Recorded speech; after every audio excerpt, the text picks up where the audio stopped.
Eu vou passar para vocês as telas aí para a gente poder discutir, tá? Eu não sei quantos já fizeram a avaliação, lembrem a data, tá? A gente não perde a data da avaliação. Vocês têm até sexta-feira para fazer. Hoje é quarta. Peço que façam o quanto antes. Eu falei isso para vocês semana passada, para que não tenha o problema de, professor, perdi a data. Então, vai lá na aula de segunda e terça-feira, tem o link da prova de vocês. Eu gostaria muito que vocês fizessem o quanto antes. Vai lá, leia e resolva a prova no ambiente do CPB, tá? Professor, tem Não, uma pergunta. pode perguntar. Assim, eu fiz a prova, né? Beleza? Tudo ok. Daí tem a opção de repetir. Eu posso repetir? Daí vai tipo aparecer assim, fulana repetiu. Aparece para mim quem repetiu, aparece. Parece, então tá bom. Aparece, tá? É que tipo, é que depois já saiu o gabarito, né? Então, né? Eu sei que algumas pessoas já fizeram isso, tá? Mas aparece para mim. Eu consigo ver todas as vezes que vocês realizarem, eu vou estar vendo ali. Não se preocupe que eu sei qual foi a nota de cada um. Inclusive, Tá quanto tempo o aluno levou para resolver a prova, né? Que o aluno Também. entra, leva 2 minutos para fazer a prova de matemática. Uma coisa estranha, né, prof? Então, Tá certo por que isso que eu matemática é perguntei. fácil, né? Mas não tão fácil assim. Por isso que eu perguntei, porque, tipo, se eu for repetir, tipo, depois já tem um gabarito. Daí é só marcar o gabarito, só que daí aparecer que eu fiz tipo, em 2 minutos. Mas a primeira vez eu fiz em 1 hora. Aham. Não, tudo bem. Eu vou verificar lá, não se preocupe. Tá bom?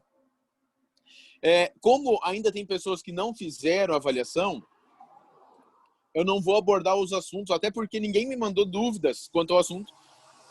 Como eu falei para vocês semana passada, eu falei, galera, se alguém tiver dúvida, me manda para a gente poder trabalhar, né? Aí a gente espera. A gente tem um monte de aluno e nenhuma dúvida de vocês na mão. Então eu vou dar continuidade no assunto, eu vou dar seguimento, tá? Caso alguém ainda tenha alguma dúvida, professor, é que eu tava com vergonha de falar, me fala depois, a gente vai tirar essa dúvida no privado, né? Cada um com a sua dúvida aí. Eu tava falando com outras pessoas, pessoal, a gente ainda tem um problema grande dentro do primeiro, segundo, terceiro ano, de pessoas que às vezes têm vergonha de fazer a pergunta, não se sente coagido a falar. Pessoal, não tenha vergonha, tá? A gente tem tratado o assunto, inclusive no bate-papo ali, eu deixo liberado para vocês me fazerem perguntas como é que diz? É no privado, né, que fala ali, no secreto, só para mim, para que você não precisa se expor.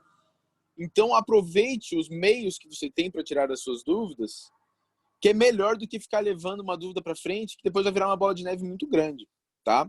Por exemplo, log. Log, vocês estiverem lá no primeiro ano, agora vocês estão tendo em química, o ideal era que, né, todo mundo tivesse, nossa, log é de boa, log a gente já sabe. Mas tudo bem. Depois, mais tarde, eu passo para vocês um videozinho para vocês assistirem, caso quem queira, né, quem gostar, assim, tipo, eu quero relembrar como é que faz, eu vou passar para vocês um videozinho de logaritmo depois, tá? Para vocês poderem dar aquela relembrada boa e talvez usar em química. Isso é importante. Tá bom? Pessoal, tranquilo quanto aos assuntos? Eu posso disponibilizar já as imagens para a gente discutir? Sim. Pode. Sim, então tá. Deixa eu disponibilizar aqui rapidinho. Fotos. Quantos já fizeram as aulas dessa semana? Não a prova, as aulas. Já? A de análise combinatória. Isso. Espera só um segundo aqui. Um segundo.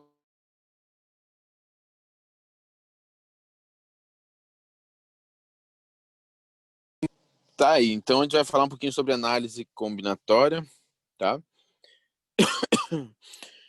Só deixa eu ver uma coisa aqui, pessoal, rapidinho. Só agradecer aqui, né? Pronto.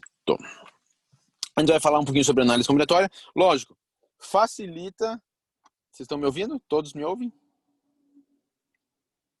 Todos me ouvem, galera? Sim. Beleza. Nós estamos aí em 51, né? Depois vou verificar quem faltou para a gente poder lançar lá a ocorrência. Se você sabe de algum amigo seu que não está presente, sugiro que você mande uma mensagem para ele lá, fala assim: amigão, começou a aula de matemática, vamos lá? Você tem aí alguns minutinhos que o professor vai dar de lambuja para você poder receber a sua presença. Para as pessoas que já estudaram, talvez fique um pouco mais tranquila a ideia de análise combinatória, tá?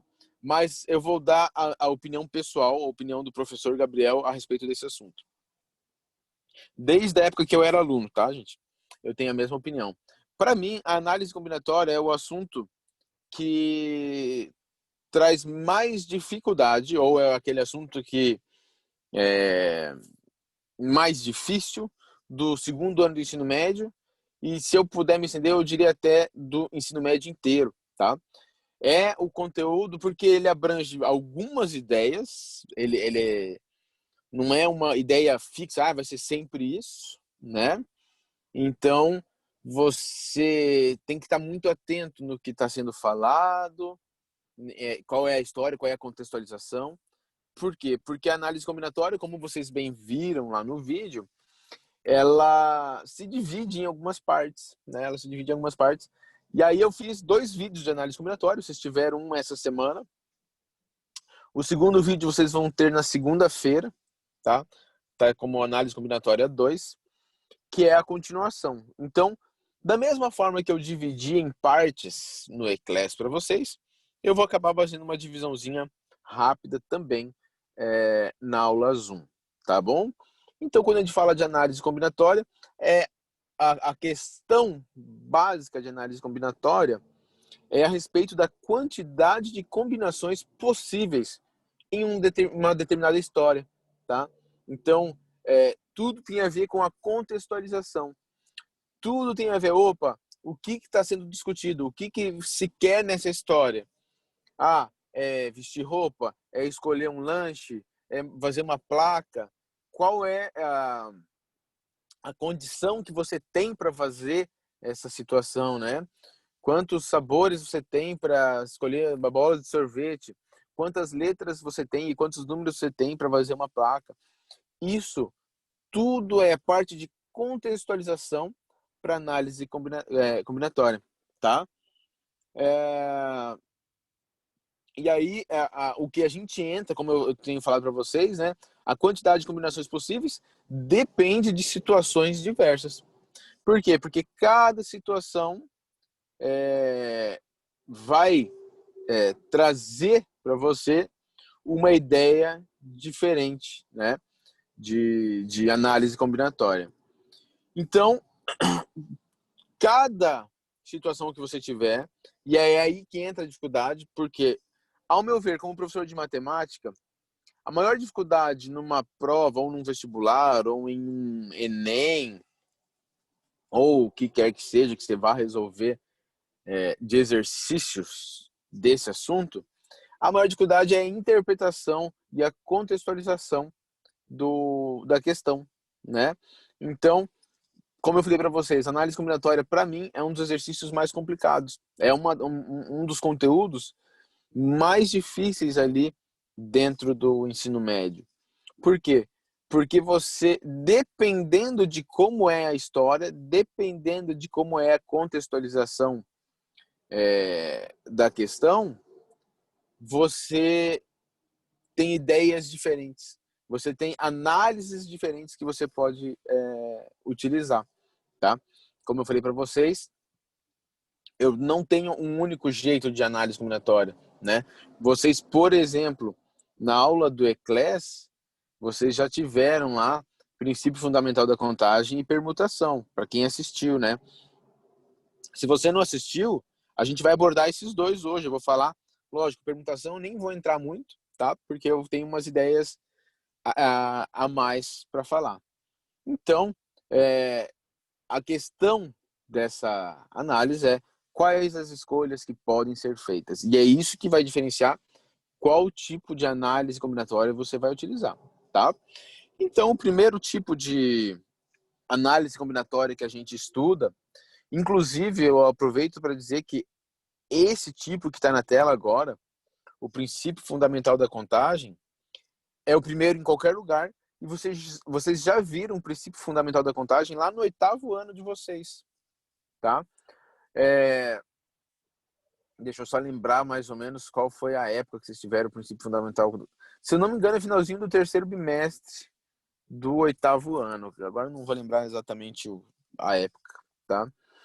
O que é, onde a gente utiliza o princípio fundamental da contagem? Quando a gente tem que tomar diferentes decisões distintas, né, em alguma história.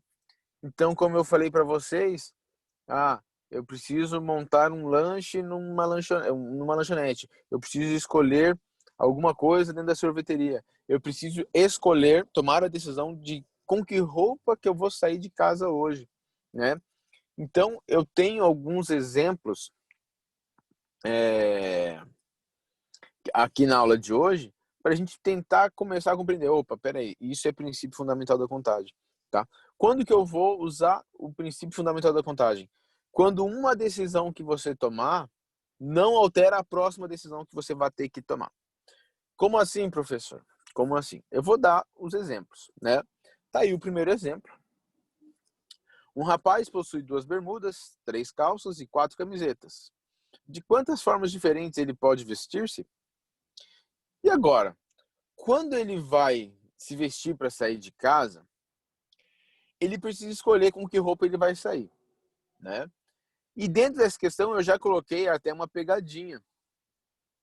Talvez se eu tivesse colocado uma questão mais simples primeiro e depois colocado essa, talvez até você caísse na pegadinha. Mas eu tenho certeza que assim, do jeito que foi, você não cai, tá? Por quê? Alguém consegue me dizer uma combinação possível que ele vai fazer dentro com essas roupas que ele tem ali?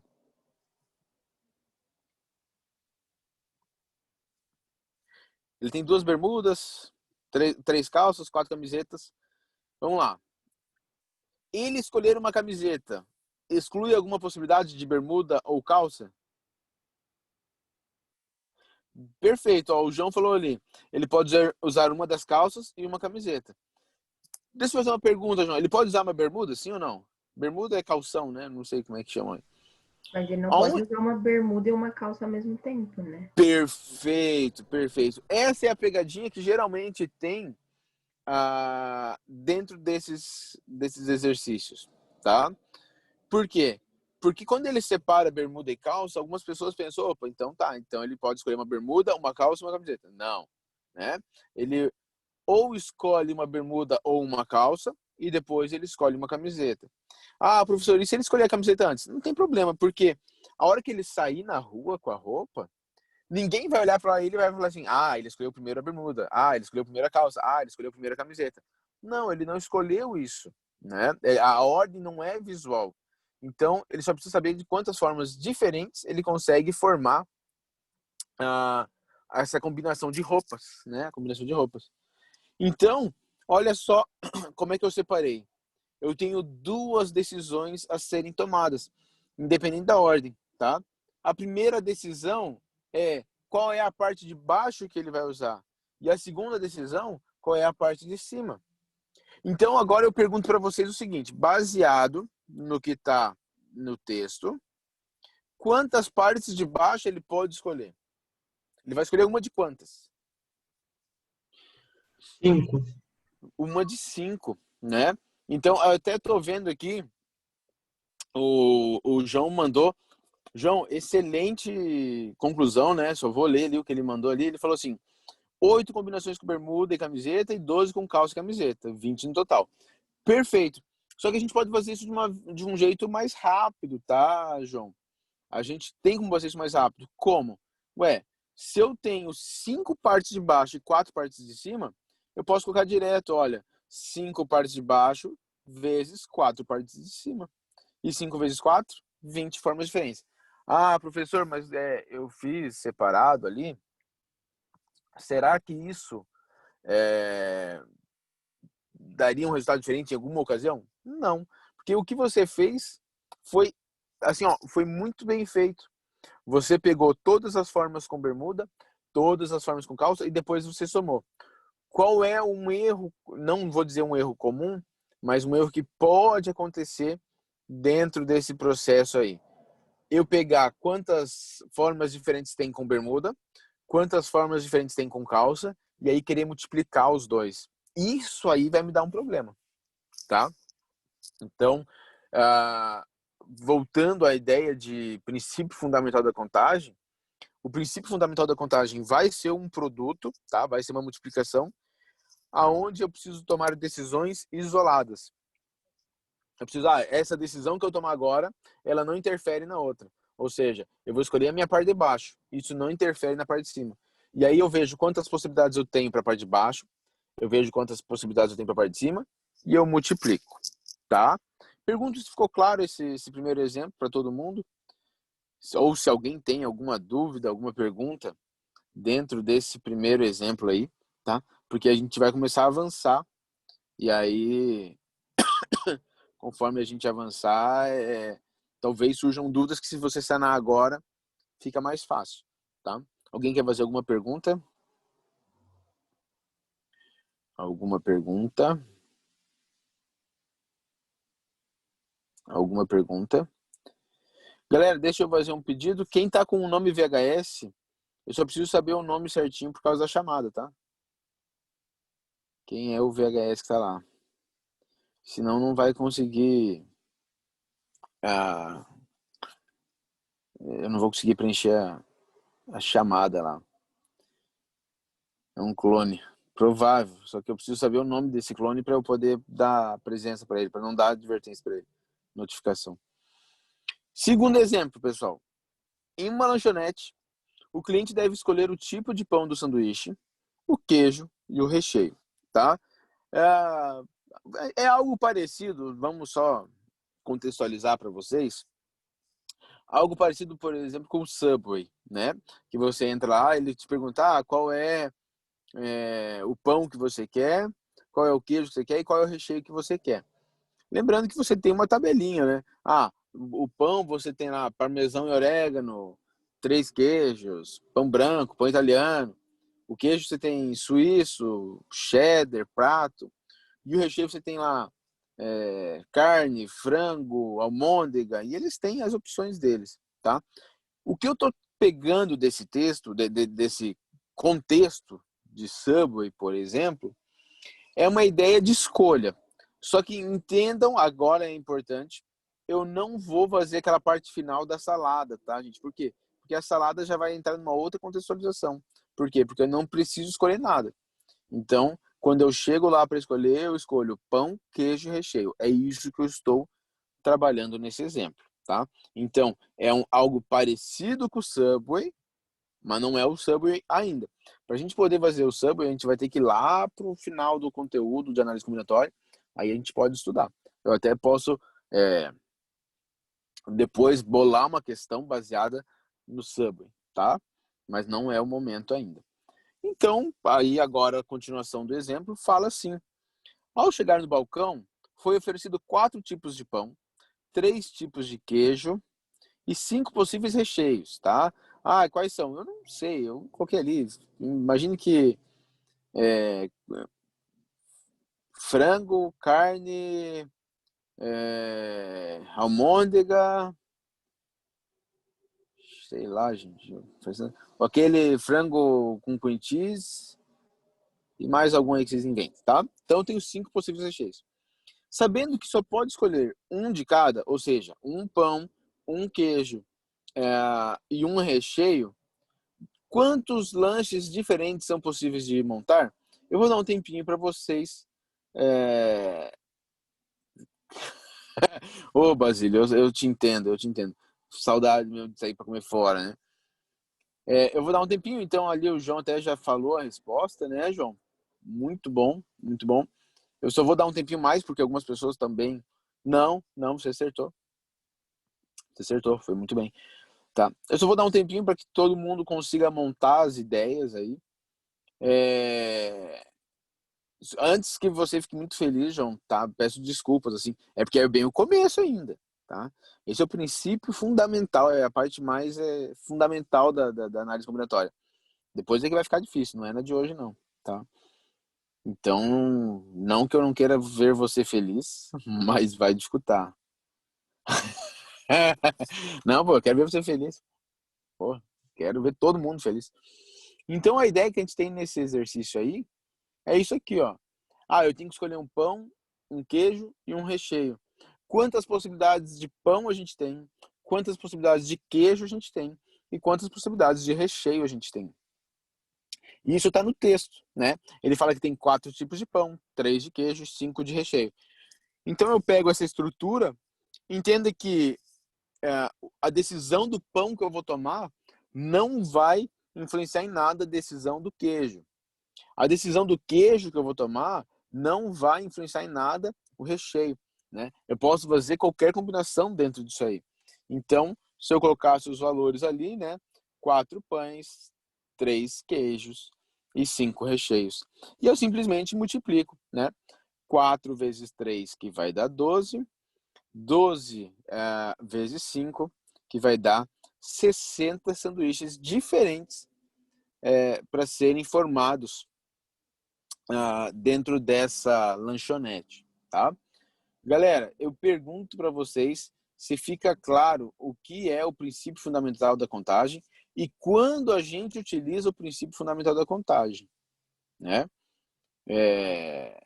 A gente utiliza o princípio fundamental da contagem quando eu tenho que tomar decisões isoladas onde uma não influencia a outra. E isso é o básico do princípio fundamental da contagem. Tá? Pergunto se está claro para todo mundo, para a gente poder dar seguimento. Sim. Sim, perfeito. Então a gente sai do princípio fundamental da contagem e a gente vai para a permutação, tá? A gente já está quase encerrando a aula. Permutação, galera, aí sim vamos dizer assim, como é que eu posso dizer? É uma parte da análise combinatória que vocês não tiveram lá no 8º ano, tá? Diferente do princípio fundamental da contagem. Porém, ele ainda tem uma ideia bem parecida. Eu consigo trazer uma ideia bem parecida do princípio fundamental da contagem para a permutação, tá? Só que assim, eu como professor hoje, né, olhando depois de ver tudo, depois de estudar tudo novamente, eu olho a permutação e eu vou tentar associar com vocês com aquilo que ainda vai vir. Por que eu vou tentar associar com aquilo que ainda vai vir? Porque a hora que eu consigo associar, né? Eu vou falar para vocês os nomes aí. A hora que eu consigo associar permutação, arranjo e combinação, só de ler a história, só de eu contextualizar a história, interpretar aquilo que foi dado, eu já consigo identificar se eu uso permutação, arranjo ou combinação, tá? Então, dentro da análise combinatória, se eu consigo associar esses 3 que eu citei agora, eu consigo, talvez, ter uma facilidade maior na interpretação e depois na resolução do exercício, tá? Então, a ideia básica de permutação é isso aqui, ó. É a situação onde a gente tem N itens e queremos utilizar todos eles, tá? Aonde a única coisa que vai ser mudada é a ordem que a gente tem entre esses itens. Quer ver uma coisa? Se eu perguntar para vocês assim, olha, eu tenho aqui, eu vou bolar uma corrida, são 4 alunos que vão correr, né? De quantas formas eu tenho, ou de quantas formas diferentes eu consigo fazer a classificação desses 4 alunos numa corrida, né? Então, se 4 alunos vão correr, eu posso dizer que 4 alunos vão chegar lá no final. Então, eu consigo, quantas possibilidades eu tenho para primeiro, segundo, terceiro e quarto lugar nessa corrida, né? E aí é uma ideia de permutação, por quê? Porque eu vou pegar os 4 corredores e eu vou mudar a ordem deles ou a disposição deles, né? Em 4 posições. Eu não vou usar só 3, não quero saber do pódio, né? Eu vou usar todos eles. E isso é importante a gente ter a ideia, né? E aí agora vai uma primeira dica dentro de questão de Enem e vestibular, é que quando eu falo em permutação, eu trabalho de forma direta com um assunto que a gente chama de anagrama. Anagrama, dentro de vestibular, é uma das coisas... Vestibulares e concursos aí, mundo afora, né? Ano passado, a gente teve um concurso, por exemplo, da Epicar, teve um concurso do ITA, pessoal, quem mais teve? De sargento, da escola de sargento, tá? Eles adoram isso aí, de você usar anagrama. A UFPR, ela não é o vestibular que mais usa, tá? Anagrama. Mas, como já utilizou, a gente tem que saber como é que funciona. Então, para eu poder cobrar isso de vocês depois, eu preciso explicar o que é um anagrama, tá? Então, eu vou pedir para vocês, o primeiro que me falar aí no bate-papo, eu agradeço. Eu preciso aí de uma palavra, até 4 letras, tá, gente? Para não ficar muito extenso. Uma palavra. Quem vai me mandar primeiro? Uma palavra até 4 letras. Rato. Vamos usar o rato, que a Valentina foi mais rápida aqui. Para mim apareceu o rato, tá? Então, eu vou escolher a palavra rato. Essa é a nossa palavra. Quantas letras nós temos? 4 letras. Quando eu trabalho com anagramas, quando ele fala assim, quantos anagramas nós temos da palavra rato? Ele quer saber o seguinte, de quantas formas diferentes nós podemos dispor as letras da palavra rato, de forma que não tenha nenhuma igual, né? Então, rato, eu tenho R-A-T-O, não tem nem letra repetida. Isso, galera, quando eu vou resolver, só para que vocês entendam, um anagrama ele não precisa ter significado. Porque se eu tivesse que ter significado, eu teria que pensar, opa, peraí, vamos colocar ator. Ator é um anagrama da palavra rato, né? Mas eu tenho, por exemplo, vou colocar uma nada a ver aqui, O-T...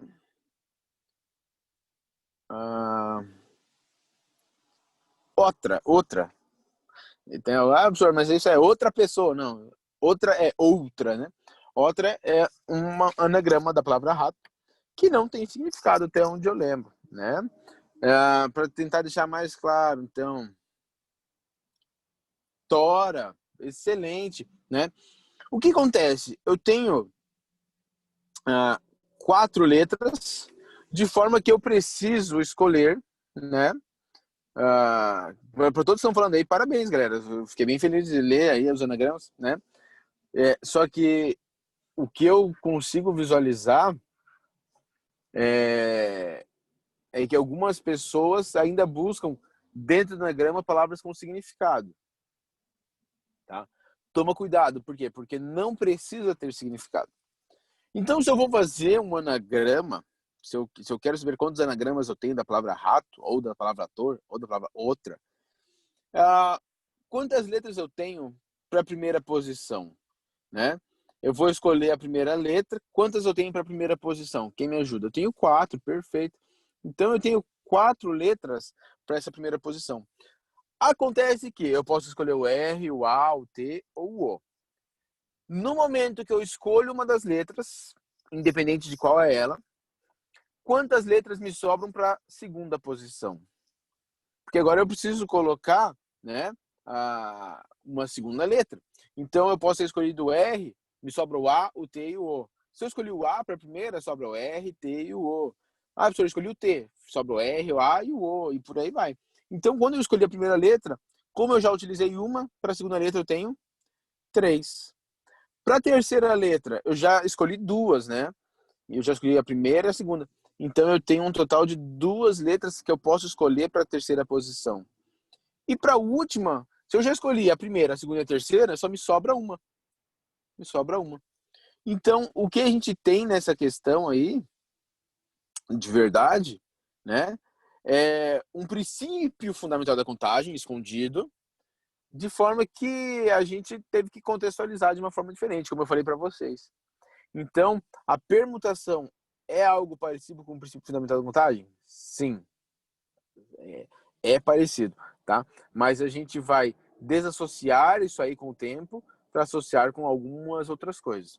Então, agora eu pergunto para vocês, deixa eu ver se alguém já falou alguma coisa no bate-papo, não, ainda não falaram o que eu quero, né? Eu quero saber quantos anagramas existem da palavra rato. Quantos anagramas da palavra rato existem? Quem pode me falar? 24. Por quê? Porque vocês fazem 4 vezes 3 vezes 2 vezes 1. 4 vezes 3 dá 12. 12 vezes 2 vai dar 24. 24 vezes 1, 24. Então, para quem falou 24, perfeito o raciocínio. Eu fico muito feliz de ver a resposta de vocês assim, tá? Galera, fica claro o que é a permutação, porque eu não vou adentrar muito agora, tá? Vai ficar para a próxima aula. Pergunto se alguém tem alguma pergunta a respeito de permutação, porque daí a gente vai falar uma outra coisinha agora. Não? Perfeito. Porque quando a gente fala de permutação e quando a gente for falar dos outros tipos de análise combinatória, a gente precisa nos aprofundar naquilo que chamamos de fatorial. Fatorial é uma operação. Quem já assistiu a aula essa semana já sabe o que é fatorial, né? Então, talvez tenha uma facilidade um pouco maior na hora de ler e resolver aquilo que eu mostro aqui. Pessoal, então, se você ainda não assistiu às aulas dessa semana, eu peço que preste muita, extrema atenção para a gente poder terminar com o assunto, tá? O fatorial, ele é representado, então, ele é uma operação matemática, tá? Que ele é representado por isso aqui, ó. O que é isso aqui? É um ponto de exclamação, né? Opa, agora ficou horrível. Pera aí, vamos voltar isso aqui que ficou feio. Vou marcar de volta. O ponto de exclamação, né? Quando eu tenho um ponto de exclamação na frente de um número, eu estou falando do fatorial. Só que ele tem alguns detalhezinhos, tá? Por exemplo, olha lá. N fatorial, ou escrevi aqui no começo ali, N fatorial, onde N pertence aos naturais. Opa, professor, eu não lembro o que são os naturais, o que são os conjuntos dos números naturais. O conjunto dos números naturais são os números inteiros e positivos. Então ele começa no 0, 1, 2, 3, 4, 5, 6, 7, 8, 9, 10. Existem matemáticos, existem áreas da matemática que acabam tirando o zero dos naturais. Mas a gente vai deixar o zero lá tranquilamente, tá? Ah, professor, então existe o zero fatorial? Existe. Ele acaba sendo uma propriedade, mas existe, tá? O que é o n fatorial? É o produto desse n por todos os seus antecessores naturais. Então, se eu escolho um número natural, por exemplo, o 4. Se eu escrever esse 4 fatorial, quem são os antecessores naturais do 4? Duruma? 3, 2 3, 2 e 1. Perfeito, perfeito, né? Ali falaram que se perdeu, eu nem vi quem foi, só apareceu e já sumiu já para mim. Quando eu penso em n fatorial, então eu vou pôr um exemplo aqui, antes de a gente passar para a próxima tela, porque a próxima tela já tem algumas informações importantes. Eu perguntei para você assim, ó, eu coloquei 4 fatorial. Para eu entender o que é o 4 fatorial, eu preciso saber quem são os antecessores naturais. O que são antecessores naturais? São os números que vêm antes do 4 e que são naturais, tá? Então, quem são os números que vêm antes do 4 que são naturais? O 3, o 2 e o 1. Então, quando eu escrevo 4 fatorial, eu estou me referindo a 4 vezes 3 vezes 2 vezes 1. Opa, vezes 1. Isso aqui é vezes. Ficou meio ruim, mas é vezes.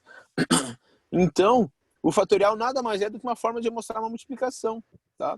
É uma das formas de eu escrever uma multiplicaçãozinha ali. Beleza? Basílio, quer falar alguma coisa? Não, Não? De boas. Eu achei que você estava esperando falar. Desculpe. esqueci o microfone ligado. Não, não tem problema, não tem problema. De boas. Então, galera, se eu tenho essa ideia de fatorial, né? Eu coloquei aqui alguns exemplos para vocês de fatorial. Por exemplo, 5 fatorial, 4 fatorial, 3 fatorial, 2 fatorial, 1 fatorial e o 0 fatorial.